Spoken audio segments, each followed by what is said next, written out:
Sabhaye Namo Namah.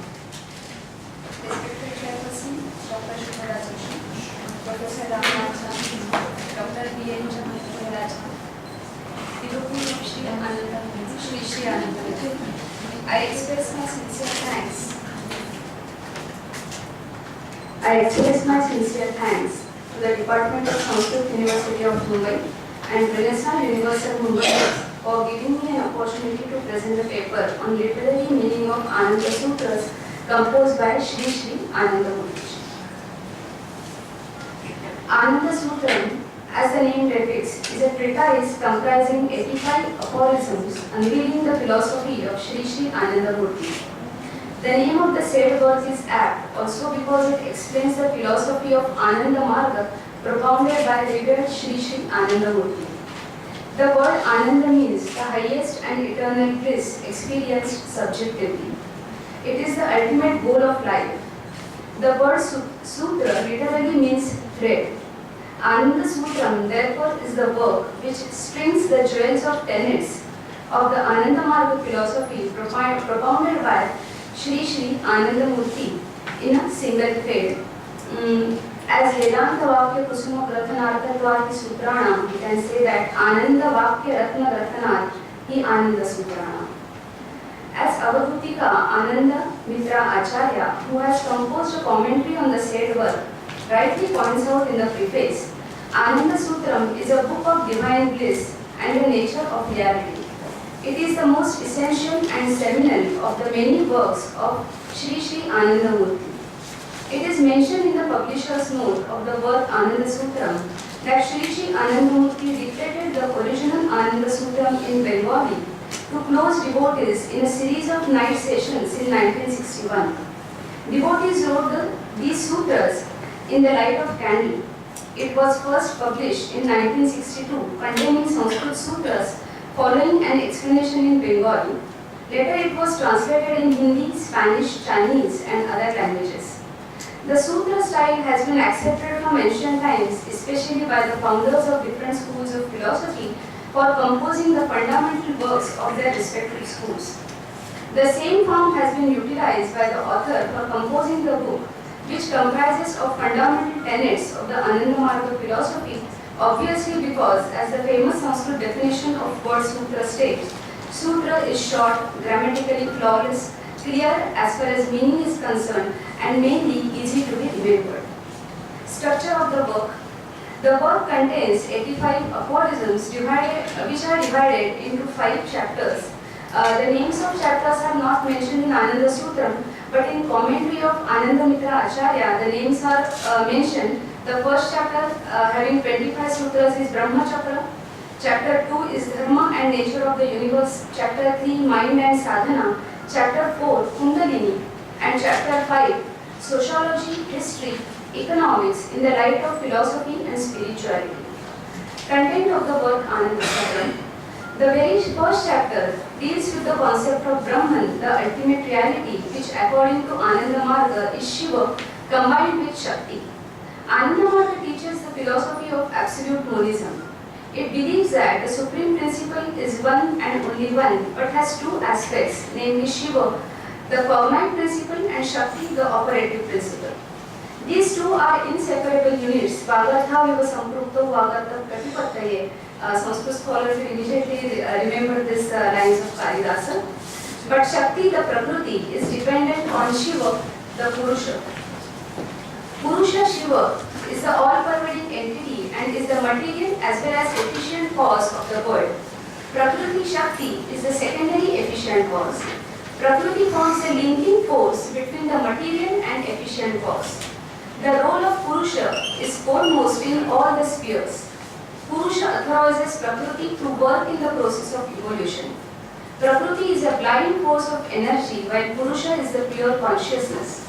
Purushottama, the supreme principle, is the nucleus, kendra of the universe. Evolution and dissolution of world, which is called as Brahma Chakra. This chapter discusses the concept of Brahma Chakra or Srishti Chakra, cosmic cycle. In this context, it is said that the two forces work in the cosmic order, namely centrifugal and centripetal. Centrifugal force is nothing but avidya, the force of ignorance substance which keeps the aspirants away from the nucleus, that is Shiva. Avidya Maya has two forces, namely Vikshepa Shakti and Avarana Shakti. Centripetal force is Vidya Maya, the force of knowledge which takes aspirant towards the nucleus. Vidya Maya again has two component forces, namely Samvit Shakti, force of spiritual awakening, and Dhadini Shakti, force that bestows happiness and bliss. The Brahma Chakra is manifested through the combination of these forces. Cosmic nucleus, Paramashiva, Nirguna and Saguna Brahma is the controller of above mentioned forces, which are expressions of the creative force, namely Prakriti. All the entities are linked with this nucleus like the kite by the thread in the hands of kite holder. Regarding the concept of Brahma Chakra, the process of Sanchara and Prati Sanchara are discussed. Sanchara is an extroversion movement of Prakriti in which it brings Purusha under the increasing influence of bondage of Trigunas, Sattva, Rajas, Tamas. It is an extroversive phase of creation from subtle to crude. Prati Sanchara is not merely the negation of Sanchara, it is introversive phase of creation from crude to subtle. It involves a gradual release of bondage of Prakriti. It ultimately results in regaining back the original non-qualified state of consciousness. Purusha, the all-pervading principle, is the energy force behind the said processes and is continuously witnessing the manifold expression of Prakriti. Sanchara movement takes place under the increasing influence of gunas, the binding principles, on Saguna Brahma. Due to initial impact of Prakriti and Purusha, there awakens the sense of existence, that is I, which is called as Mahat. The operative force here is Sattva Guna. Then due to force of Rajoguna emerges the sense of doership, that is Aham, Aham Tattva. The impact of Tamoguna leads to emergence of crudest objectivation of Purusha, that is Chitta. Thereafter are created 5 Tanmatras, 5 gross elements and 10 sense organs. In this process of Sanchara, the one finite supreme consciousness takes innumerable forms due to increasing bondage of gunas of Prakriti. The stage when the further purification of the subtle Purusha is impossible and when the attributional flow reaches the finality, then begins the shedding of gunas. Purusha starts contracting the power of Prakriti. As the influence of gunas wanes and Rajoguna becomes dominant, Aham Tattva evolves out of Chitta. With the further movement towards the subtle, the Mahat evolves out of Aham and then evolves Mahat. When Aham and Chitta merge into Mahat, the merger is called as Saguna Sthiti or Savikalpaka Samadhi. This state of utter destruction of Chitta and Aham and the state of all pervasiveness of Mahat constitutes Saguna Sthiti, the state of transcendentality or Savikalpaka Samadhi, the trance of determinate absorption. When Mahat merges into Atman, it is called as Nirguna Sthiti, state of objectlessness, or Nirvikalpaka Samadhi, the state of indeterminate absorption or total suspension of mind. This state is called as inexpressible, indescribable. This stage is amanasika, a stage beyond the mind. The discussion of the ultimate reality Brahman continues even in the second chapter. The chapter also deals with the concept of dharma. Here Brahman is said to be the nature of Ananda, that is bliss. Term Ananda is defined in a very logical and easy manner in the prior 3 aphorisms. It says Anukula Vedaniyam Sukham. It is stated that a congenial mental feeling is happiness. The infinite primary vritti of happiness is Ananda, and the limitless happiness is derived from the infinite principle, so Ananda is also infinite. Having attained Brahman and having experienced endless bliss, all thirst, physical, psychic and spiritual, is permanently quenched. Avadhutika Anandamurtijii explains the above aphorisms from the point of view of anatomy and physiology in her commentary. Dharma is defined as longing for and running after the great principle. It is said that knowingly or unknowingly human beings are running after limitlessness. When knowingly one tries to attain the great, Mahat, Bruhat, and begins vigorously to pursue it, the bearing is called as dharma, and a consistent effort involved in this direction is called as dharma sadhana. Avadutika Anandamitra has explained this topic thoroughly in her commentary by stating the types of dharma such as Swabhavika dharma, Bhagavata dharma, Chatuspada dharma, etc. Then comes the topic of Jivatma. The topic of dharma is followed by the discussion of individual soul, as it is the one to practice dharma. What is Jivatma? Reflection of Purusha in a unit object is called as Jivatma. Spiritually speaking, the soul is one. The reflection of soul in the mind is called as Jivatma, and the reflector is Paramatma. Jivatma is also called as Anu Chaitanya, microcosmic consciousness, and Paramatma is called as Bhuma Chaitanya, the macrocosmic consciousness. The relation between Paramatma and Jivatma is explained with the analogy of moon and its reflection in various surfaces. Due to reflections of moon in various buckets, it appears that there are many moons, but actually there is only one. So also, Supreme Consciousness is one, but appears to be many because of its reflection on many reflecting plates. This is how the monism is explained in the Anandamurtijii philosophy. When the reflecting plates dissolve, when the mind is suspended free, there is no longer any difference between the unit soul and the cosmic soul. The next principle following the discussion above is that the God is within us and is our nearest entity. Purushottama is connected with the universe in twofold manner. One individually, connected with every single unit entity.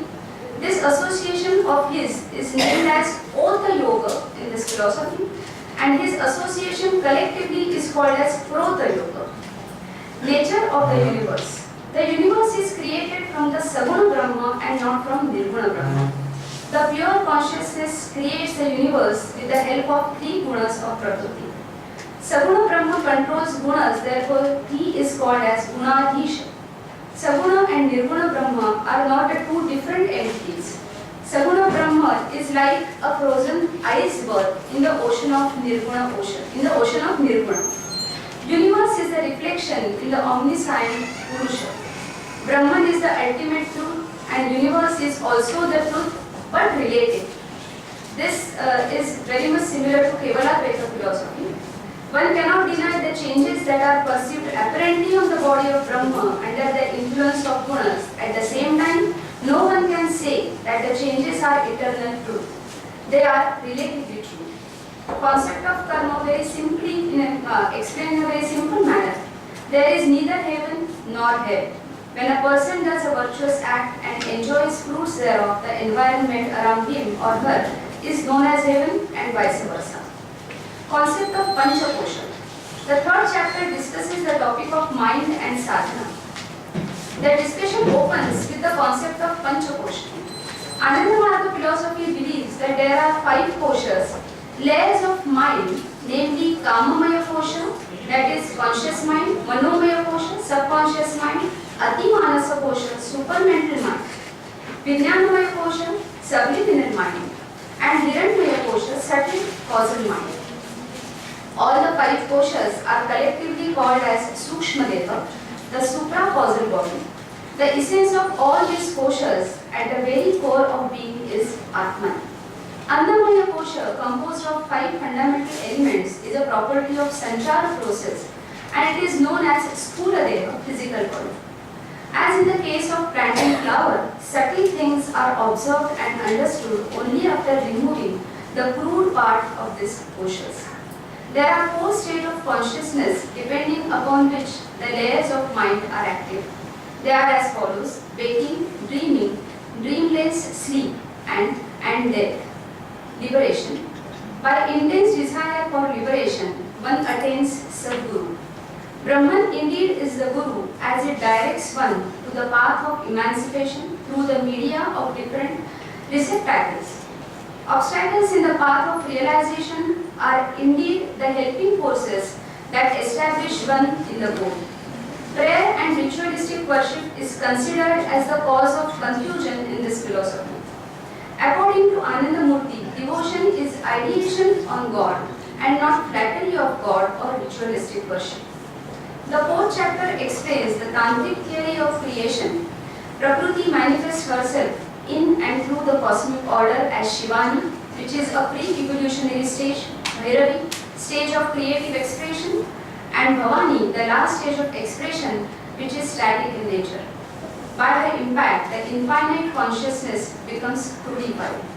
Kundalini Shakti is an expression of this Bhairavi Shakti in human form. Socio-economic thoughts of Anandamurti. The fifth and the last chapter in the work Ananda Sutram deals with the philosophical and spiritual aspect into the realm of sociology, economics, history and political science. The theory of Samaj Chakra is put forth in this chapter. It is said that in the movement of social cycle, one class is always dominant. Ages of Shudra, Kshatriya, Vipra, Vaishya move in succession, followed by the revolution, and then begins another cyclic order.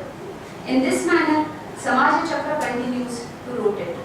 Staunch moralist and sincere spiritualist, who are the nucleus of social cycle, put an end to immorality and exploitation. After this, terms such as evolution, accelerating the movement of social cycle by application of force, revolution, accelerating the movement of social cycle by application of tremendous force, peripheral evolution, one complete rotation of social cycle are defined in lucid manner. According to Anandamurti, diversity is the law of nature and not the identity. The treatise of Ananda Sutram concludes with the theory of progressive utilization, which is propounded for the welfare of one and all. Some significant elements in this theory are as follows. Regarding the distribution of the wealth, it is stated that the minimum requirements of an age should be guaranteed. The surplus wealth should be distributed among meritorious people according to the degree of their merit. Increasing the minimum standard of living of the people is the indication of the vitality of society. Wealth should not be accumulated without the approval of the collective body, etc. Conclusion. Philosophy of Shrii Anandamurti is a homogeneous blend of chief systems of Indian philosophy. As Vaishali rightly pointed out, it is holistic philosophy. Not only the concepts, but the terminology also is similar to the Indian systems of philosophy at many places. The concept of highest reality Brahman, relative reality of the world, concept of avidya Maya, and its powers, namely Vikshepa Shakti, Avarana Shakti, are akin to Kevaladvaita philosophy. The process of evolution of the world and the names of various principles such as Purusha, Prakriti, Mahat, Ahankara are found, some of them found in Upanishads and also in Sankhya philosophy. Certain aphorisms like Anandam Brahme Tyabham remind us of Upanishadic statement Anandam Brahmeti Vijana. The concept of Sanchara and Pratisanchara, 5 sheets of mind, 4 states of consciousness, and especially understanding and applying philosophy and spirituality in the sphere of sociology, economics, is the real contribution of Anandamarga school of philosophy. To sum up, I would like to recite a verse from Shiva Mahimna Stotra because that clearly suits the Anandamarga philosophy. Trayi Sankyam Yoga Pashupatimatam Vaishnavamiti Prabhinne Prasthane Paramidamadat Pathyamiti Cha Ruchinam Vaitri Vaichitra Trujukutinanana Patrisham Drudame Kokam